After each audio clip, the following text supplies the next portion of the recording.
হেডলাইনটা কি? নারী কার কাছে নিরাপদ? নারী তার কাছেই নিরাপদ যে নারীর হিজাব খুলে নিবে না রাস্তায়। নারী তার কাছেই নিরাপদ যে নারীর পেটে লাথি মারবে না। নারী তার কাছেই নিরাপদ যে নারীকে ছুরি মারবে না। নারী তার কাছেই নিরাপদ যে নারীর অন্তর্বাস খুলে ফেলে দেওয়ার হুমকি দিবে না।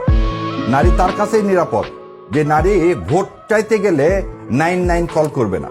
নারী তার কাছেই নিরাপদ যে নারীর বোরকা নিয়ে কটূক্তি করবে না।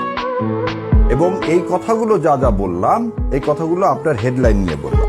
এবার আসেন আপনার আমি একটু আপনাকে একটু নোট অফ ডিসেন্ট দিয়ে রাখি।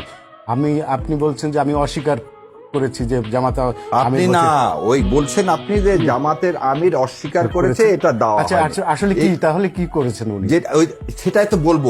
আমার কথাটা হচ্ছে এই ন্যারেটিভটা অস্বীকার করে না। জামাতের আমির সম্পর্কে একটা তথ্য পাওয়া গেছে, এটা তো হ্যাক হয়েছে, এটা তো উনি অস্বীকার করেছে না। না আগে কথাটা শেষ করতে দিই, তো আপনার সাথে আর আমার এখানে হয়ে যাচ্ছে। আচ্ছা ঠিক আছে, হ্যাক হয়েছে এটা যেমন আপনি জানেন আমিও জানি। সো যে জিনিস হ্যাক হয় সেটা অস্বীকার করা, সেটা তো জামাত বলছে। আমি তো জানি না, আমি তো এই হ্যান্ডেলটা পরিচালনা করি না। ভালো কথা, তাহলে আপনি অস্বীকার করো। আপনি যখন কিছুই জানেন না তখন আপনাকে কারো কাছ থেকে শুনতে হবে। হ্যাঁ শুনতে হবে। তাহলে শোনার আগে আপনি বলতে পারেন না অস্বীকার করছে। জামাত ইসলামের আমিরের অ্যাকাউন্ট হ্যাক হয়েছে, তারপর এরকম একটা ঘটনা ঘটছে যেটা অনাকাঙ্ক্ষিত। That's how I expect. That's how I expect. জামাতের আমির অস্বীকার করছে এটা না। জামাতের আমিরে এটা করছে, এটা নিন্দনীয় এবং এই কাজটা আমাদের পরিষ্কার হওয়া উচিত। আচ্ছা এবার আসেন এক্স হ্যান্ডেলে।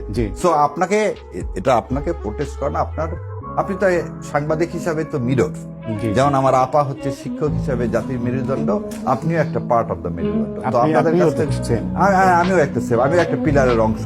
তো আমরা এই তিনটা পিলার যদি ঠিক না থাকি এই দেশটা ঠিক থাকবে না। চলেন আপনার এক্স হ্যান্ডেল নিয়ে কথা বলি। আচ্ছা আপনি সংক্ষেপে বলবেন, কারণ আমাদের অনেকগুলো প্রশ্ন আছে, আপনার কাছে উত্তর দেব। সংক্ষেপে বলতেছি। রাষ্ট্রপতিকে আগে পদত্যাগ করতে বলেন। ওয়াটারগেট কেলেঙ্কারির মতো কেলেঙ্কারি করতেছেন, রাষ্ট্রপতি ওখানে বসে থেকে রাষ্ট্রপতি অ্যাসিস্ট্যান্ট প্রোগ্রামার সারোয়ারকে দিয়ে এই কাজগুলো করালেন। সারাদিন আপনার তো একবার এই কথা বলতেছেন না যে রাষ্ট্রপতি কে প্রমাণ করছে রাষ্ট্রপতি এটা করছে? আমরা তো জানি না। যেমন আপনি এটাও জানেন না, যেমন আপনি বলতেছেন যেমন করে জানেন না যে অস্বীকার করছে। আমরা তো আপনারা কিছুই জানেন না, সেজন্যই আমরা কিসের উপর নির্ভর করতেছি? আমরা কিসের উপর নির্ভর করতেছি? সোশ্যাল মিডিয়ার উপর। তো সবকিছুই তো সোশ্যাল মিডিয়ার উপর নির্ভর করতেছি না। সোশ্যাল মিডিয়াতে যখন আসতেছে যে কি হচ্ছে, সোশ্যাল মিডিয়াতে আসতেছে যে এটা রাষ্ট্রপতির ওখান থেকে করা হচ্ছে, তারপর একটা কি সোশ্যাল মিডিয়াতে আসতেছে। দেখেন সোশ্যাল মিডিয়াতে রাষ্ট্রপতির এখানে ইনভেস্টিগেশনটা কার? ডিবি তো এখানে প্রেস কনফারেন্স করে এটা বলছে নাকি কোন তথ্য থেকে আপনার পাইছেন যে ডিবি এটা করছে? কোনটা তথ্য থেকে পাইছি? ডিবি আপনার স্টেটমেন্ট দিচ্ছে, আপনি সেটা ফটোকার্ড দেখতে পাচ্ছেন। তারপরে ফটোকার্ডে তো আমরা বিশ্বাস করতে চাই না, অনেক সময় ফটোকার্ড ফেক হয়। চ্যানেল 24 এটা তো ফটোকার্ড না, চ্যানেল 24 নিশ্চয় ফটো। এখন আপনি অন্ধ হলে, আপনি যদি কাঠের চশমা পরে থাকেন তাহলে তো ভাই আচ্ছা যাবে না। আপনার এখানে তো অনেক চ্যানেল 24 আমাকে আগে কথা বলতে দিতে, আমার কথা বলতে না দিতে আমার করে থাকবো। আপনি বলে যান, আমি শুনে যাবো। না আপনি আমাকে কথা বলতে বলবো, না হলে চুপচাপ থেকে যাবো। আপনার আগে 40 মিনিট গুনবো হাতে গুনে তারপরে এখান থেকে চলে যাবো।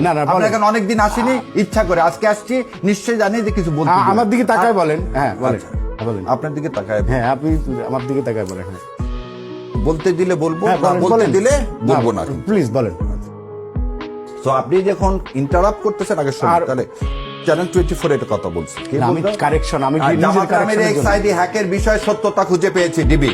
আচ্ছা তো আপনি না জানলে এখন জানেন। আচ্ছা আর হচ্ছে যে অ্যাসিস্ট্যান্ট প্রোগ্রামার সারোয়ার, তার আইপি থেকে এটা করা হয়েছে। আপনি বোধহয় নিশ্চয়ই আপনি যখন সাংবাদিক, আপনি এটা শোনার আগে জামাত ইসলাম যে প্রেস ব্রিফিং করছে সেটা আপনি শুনছেন। প্রেস ব্রিফিংয়ে সুন্দর মতো কার আইপি অ্যাড্রেস থেকে আসছে, কার ওখান থেকে আসছে সেটাও আপনি শুনছেন। যদি শুনে থাকেন, এখন যেটা বললেন আপনি জানেন না, তাহলে আপনার এটা দ্বিচারিতা হলো, কারণ আপনি জেনে যদি এটা বলে থাকেন।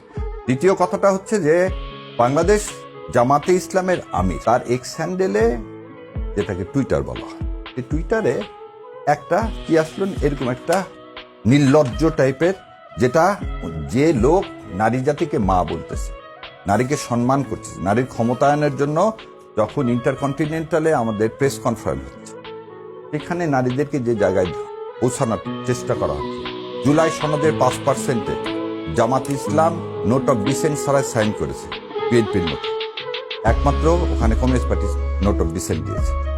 এখানে নারীর সম্পর্কে এরকম কথা আমির জামাতের বলা, এটা একটা অস্বাভাবিক ব্যাপার। এবং কেন ওয়াটার কেলেঙ্কারির সাথে বললাম, আজকে কেন এই কাজটা করা হলো? যখন দেখা গেল নারীদের মধ্যে বাংলাদেশ জামাত ইসলামের সবচেয়ে বেশি পপুলারিটি কাদের মধ্যে, যারা সবচেয়ে বেশি কর্মক্ষম কর্মজীবী। একটা প্রশ্ন করার সুযোগ আমি আছে? শুরু করে দিই, তারপর আচ্ছা, আপনি পড়বেন। একটু সংক্ষেপে তাহলে যে 41% মেয়েরা যেটা সার্ভিস হোল্ডার তারা করে জামাত ইসলামকে সমর্থন করে, জি। এবং এটা আমার আপনার না, এটা পরিসংখ্যান বলছে। আচ্ছা আচ্ছা সেই ক্ষেত্রে এই যে টুইটারে 4:31 যখন আসলো, তখন উনি কোথায় ছিলেন?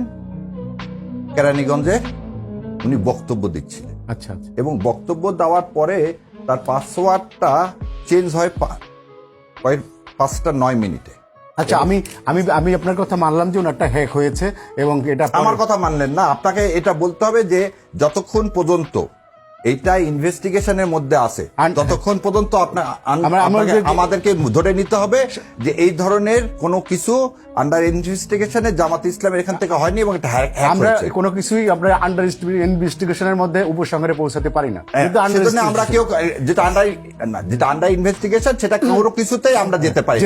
আমরা বলতে পারবো না এটা জামাত ইসলাম দিছে বা জামাত ইসলাম অস্বীকার করছে, এই দুটো কোনো জায়গাতেই যেতে পারবেন না।